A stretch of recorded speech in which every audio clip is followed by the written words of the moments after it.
Welcome to quite another The Brain Project behind the scenes. This time, 12.2. Last video that you saw me in was 12.1, kind of the first official of these. And as you'll see, I might do more, might do 11.1s, 11.3s as we go so on, so forth. But let's actually get into it. So, this notebook, I already explained this before. I'm going to basically give a full synopsis of what I have for Speech 12, or at least the making of Speech 12. So, as hopefully you already know, morality is the subject that I will be speaking on, right? And I broke it down basically into 6 main things as you all go through. My speech format, as I always do, right, includes definition, interpretation, icebreaker, why this, second wind, beginning, and of course adding secret sauce, the SS, to the entire concepts. Having, of course, right here, demographic, as well as, why am I forgetting it right now? Demographic as well as amount of time. Was it time? Was it time? Demographic and like middle school and, well, whatever, you knew, because I already kind of explained it. I guess I forgot it right now. Doesn't really matter. I'll put time in the meantime. What I did was separate these speeches into very unique methods for each one. Because I just tackle them separately, the way, and then see how they all mix together.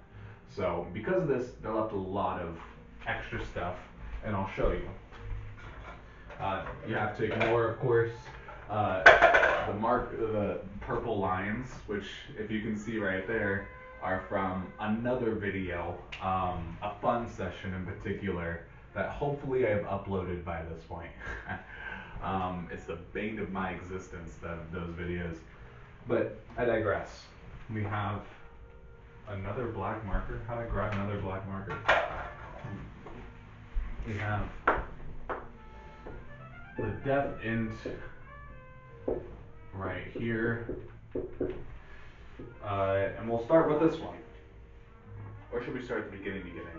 I'll start at the beginning. Alright, morality.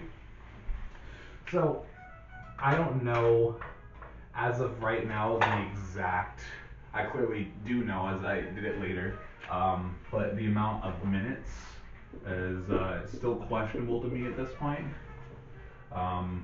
And also the demographic is still questionable to me.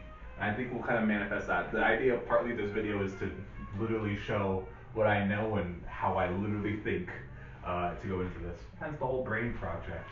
The main message that I have is very simple. There is no right or wrong. There is no right or wrong. And really a big thing that I will include with the secret sauce that I have written down right here is 2 big circles. Now, these 2 circles are the definition and interpretation circles, which I can draw on that side. All right, make it easier. So here we have the subjective. All right, we all have the subjective. Right, your own personal set of morals. Our own personal set of morals are fit in a much bigger scale of objective, right? These are laws. These are good and bad things to do at a cocktail party, right? The right things to do in an elevator room, giving someone a compliment, or insulting someone, or hurting someone, or helping someone. In all areas, shapes of life, there is this objective thing. We have governmental stuff that says this is the right stuff, social environments, and all of this, age, race, all this fits into this objective point of view of what is socially right or wrong. We have our view within that, right? With us saying it's wrong to kill, right?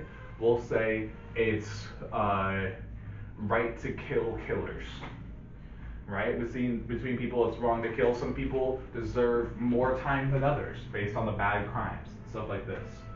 And what I'm saying, and this is the big separating difference in definition and interpretation, is that outside of this, and I'll put that marker right there, there is another subjective point of view from this. So that means we decide that this objective truth is our subjective truth, right? And so this is the big crux of it all. There is no right or wrong. It doesn't exist, right? How it's defined, literally how it's defined, right here, principles between good and bad behavior, right? Right and wrong, good and bad. I'm going to use them interchangeably. But the difference with this defining look, and realistically, I want to say how like 80% of people live is in this thought process that there is good and there is bad, right? We'll get more into it later on, but showing companies saying that this is good, that other thing is bad. Government saying this is good, this other thing is bad. People, politicians, doctors, like fast food workers, fast food servers, everybody influences you into this idea of this is good and this is bad. The objective truth, making it your subjective within the objective. What I'm saying is, outside of all of this, the subjective part, the 20%, and that's even a give or take, are people who realize that yes, there are laws that are put. Who's to say what's right and what's wrong? It's a very tricky subject because it definitely delves into the idea of controversial things, right? I don't mean to talk about things as heavy as abortions or whether people should be allowed in countries, this, that, wars. I'm very, very simple-minded in those respects. I don't know much. I don't know much. I'm not going to talk about all that. But outside of that controversial, there is no right or wrong in this regard. Cigarettes were introduced, right, as a good thing. Everybody was told. There was health campaigns for cigarettes because of how good they were, right? How good they were for you. Turns out, not that good for you. Asbestos, good thing. Turns out, not that good for you. Milk, great thing for you. Turns out, not that good for you. I could go on these lists of lists of lists. It's the objective point of view that can just get immediately switched on a dime, and then everybody will believe everything else. Right? This idea of, and I'm really taking space right now, between the icebreaker, I apologize, but nature versus nurture, right? How it influences this entire concept of how people think, what people think is right and wrong. It's astounding because a lot of times, and what I'm really trying to put into the speech is that people don't have their eyes open. They just accept that it's illegal whenever you're gonna cross the sidewalk, and that you're gonna go to jail for it, right? They accept that this company is saying the right thing, and they must be right because they said it, so it cannot be a problem. It must be completely wrong to have this or be that because that's what everybody else believes, or that's what someone higher up than me or some score told me. And they live in this objective subjective. Once you step out of this, and we'll get towards the beginning, there's a lot you can explore. Icebreaker. I have two different icebreakers. I don't know how we're gonna have space for all of this. Whatever. We'll do first icebreaker. We'll figure it out. It depends on the demographic, of course. I haven't really considered it. This is my version of the trolley problem. I am always a sucker for trolley problems. I love them so much. I love the moral quandaries that you get put in deciding what's better to save. Kill one person intentionally, or don't put your hands on it and 5 people die. Those questions, and then it gets more and more complicated from there. I love that stuff. There's different choices. You can either have it be like half the people play, half the people are participating in the trolley problem, the other half are like deciding for them. Maybe only a certain number of people do it. Groups of 5, for instance, and they each decide. The big thing I remember from writing this, here we go.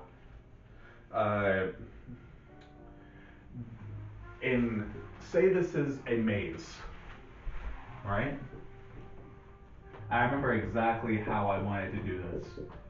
This is going to be maze-like, right? We're going to have groups of 5.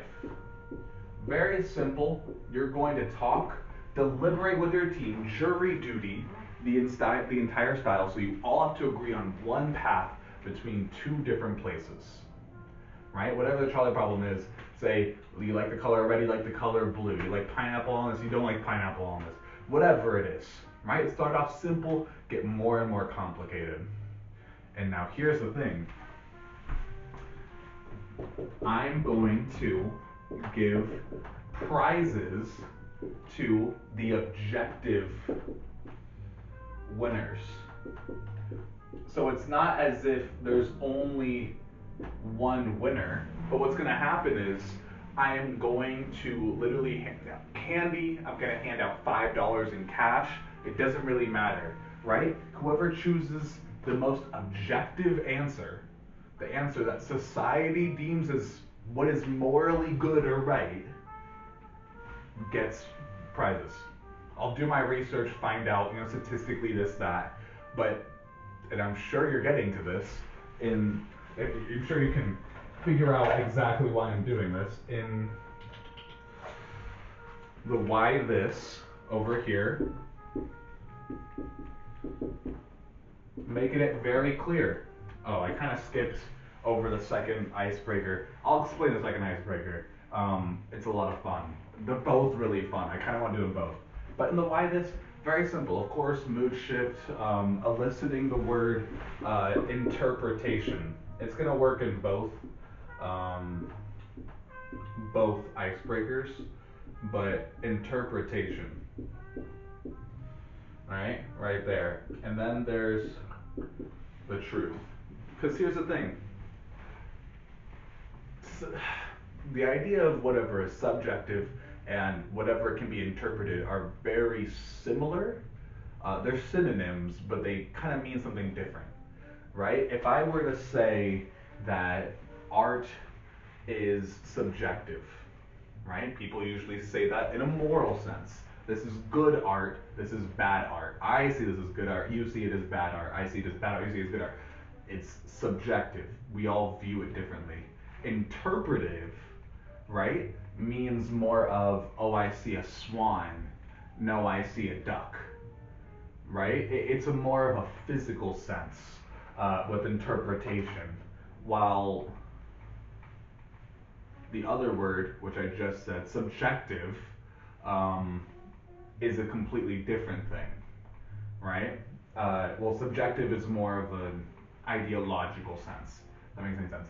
Saying that, probably should put subjective in there. I already say subjective multiple times. I thought about it, and I was like, what can I use as a similar word? Interpretation, but they haven't figured out yet, right? And so, and we muddle the words so much, to be honest with you. I can say I can interpret that as a good thing. I can interpret that as a bad thing. So I might change it later on if I really feel stronger about that distinction between the two words. For every conversations, I think I'm stealing this from some speaking book that I read a while ago. Whatever. But win every single conversation this way. Very simply, they are right. Right? Whenever you speak to someone, whenever you argue with someone, they are right. In their head, they are right. In every conversation you have, they are the person that's right. Right? It's not the right or wrong, right? The etymology, screw all of that. Right? The side of this trolley problem, whatever they chose, they are right in. To them, they are the right person. So once you know that in their head, they're not looking to change their moral sense. Normally, no one is really going like, let me walk around today and talk to a random stranger and change my entire moral sense of self. No, they're not even breaking. That's just what's right to them. They're always in the right. Because if you walk around thinking you're wrong all day, it would break you. So, use that in every conversation. Just acknowledge, you know what, you're definitely right. To them, that's all they want to hear, that they're right. Ambition-wise. Ambition, purpose.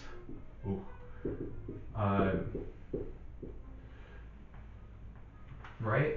For ambitions, there is no right or wrong. Every single, and here's an even better way of saying it. For your ambitions, right? For your ambitions, and I'm gonna write this one kind of fully actually. For ambitions, nothing is wrong. That might honestly be the one that I use, because I think it's such a strong point. For your career, for your purpose, for your reason being here on earth, for whatever that is to you, nothing is wrong. Nothing in this subjective sense, nothing in that subjective sense. Everything here is right. Right? Everything to you needs in that way to happen for you to reach your purpose. It was never wrong. Everything. When you got kicked down on the street, when you got water splashed on you, when you got backstabbed by a friend, when this horrible thing happened, when that horrible thing happened, for your ambitions, it was never wrong. Because all you're doing is reaching that purpose, that being here. Everything that happens is the result of you going towards this, and therefore it's never wrong. It might alter you, but it's not wrong. It was supposed to happen. Because you need to reach there, that's supposed to happen. I think it's a really strong point. I really want to keep it. Last one. I think it's just a fun one to tag to it. Conflicts. Very similar to this point, winning every conversation. You know what conflicts are? Two people thinking they're right. Think of every single marital dispute, roommate conversation, cat and human, Captain Crunch over here, begging me every single time I come over to feed him. We are both thinking we're right. That's exactly what it is, right? A way to change your perspective in this thought process is, yeah, Captain Crunch is completely justified to him. He goes, I am hungry. I am screaming, give me food. You know why? Because I'm hungry. So give me food. It's a very simple thought process. Yes, I am right. Give me food. I go, whoa, I just fed you. You shouldn't be hungry again, you fat little cat. I'm being a little mean. The point I'm trying to explain is that two people are just right, right? Two human animals, whatever. We're all just believing we're right all the time. That's all conflict is. Just two people thinking they're right, right? Go about and I really want all these to go about the beginning of your life with this thought process, right? Why would fear ever hold you back? Right? If nothing is right or wrong, you're able to subjectively see this moral sense of self, see your own moral sense of self. You're able to focus on it, to change it if you'd like, to stop that fear from holding you back. Right? You're able to both win conversations and realize that conflicts themselves are just them being right. You think you're right, they're being also right. It's the truth. And finally, the beginning of someone's rest of their life is that for your ambition, for your purpose, for your reason for being here on earth, nothing is ever wrong.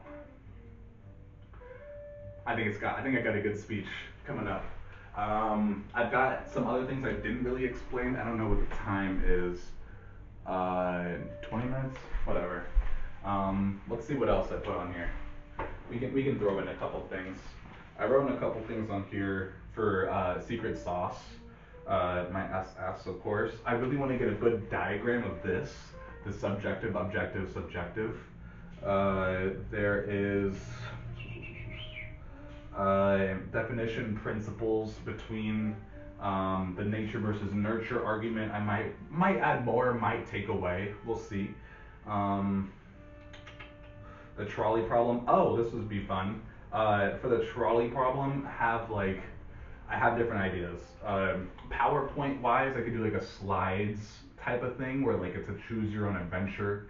I love the idea of grouping them in groups of 5 and giving candy to or prizes to the winner that everybody wants. Have the trolley be a 4D experience. There's this one time I went to Disneyland and watched the Polar Express in 4D, which basically meant the chairs rocked when the scene was shaky and there was like sprinkling snow or whatever. But it was a cool idea. Trolley outfits for people to wear. Having a model trolley. I just wrote some random stuff. Let's see. Of course, I explained in the why this presentation, right? Something as simple as this, I gotta make it entertaining and I gotta make it fun for me. I don't want to bore myself talking about the etymology of good and bad. I want people to know about it. I want to know about it. I love just learning the moral anything. But I gotta make it exciting to people. Let's see, second wind, the anti-you. I also have the idea of picking a person or even just making up a person, and like not exactly attacking, but presenting their moral sense of self, their moral code, through asking maybe a person on stage conversations, being like, oh, do you believe this, this, and this? If they're comfortable, of course.